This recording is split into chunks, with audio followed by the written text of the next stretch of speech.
Today I'd like to introduce you to our large rig-mounted diamond core drilling motors. And these are both the shared motor unit, but this model has a 3-speed gearbox and this one has 4. Both of them have oil bath gearbox, give it maximum protection for the gears, and also have a mechanical slip clutch. And the motors have all alloy construction, and that gives better cooling as well as better durability and stability for the motor. Now these motors are very high efficiency and they work very hard. They have a very sophisticated protection system.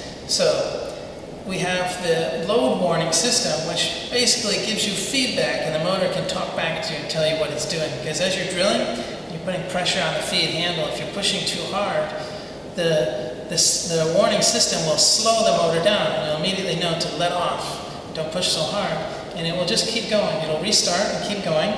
But then if you really do overload the motor, we have a standard overload, which will stop the motor. Or if you overheat the motor, it will also stop the motor. And then all you need to do is remove the motor from the load, turn it off and back on again, and it will run. But before you start working again, give it a minute to let the motor cool down before you continue drilling. The spindle is a 1 1/4/7, which is pretty much standard in the industry. It also has internal thread, a 1/2 inch BSP. So it'll give you some other choices for mounting your drill bits.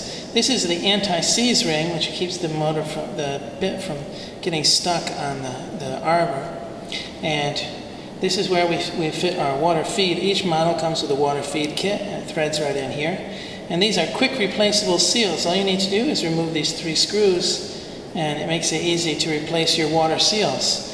And you see here there's a bleed hole, which will give you a warning if your water seal is leaking. If there's water weeping out of the bleed hole, then you know it's time to replace your water seals. Otherwise, it could be water leaking toward the gearbox, which would not be desirable at all. 4-speed models have 2 different selectors, and they're labeled with letters, so you just follow the combination etched into here for the recommended bit diameter you need. And nice that we have these gears are lockable, so when you turn the gear, you press in the lock button, and it will keep the gear from skipping out of gear under load. The 3-speed model shifts gears in a similar way to the 4-speed, but of course it just has the 1 selector. And as the recommended core bit diameters with each speed are etched onto the gearbox. To change the gears, you have to first press in the button and then turn the slider.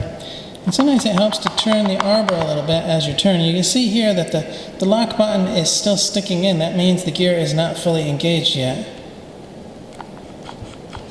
But then as you turn it all the way home, then you know it's locked in place. It won't skip out of gear. This is the switch box, and it's got a heavy-duty rocker type switch.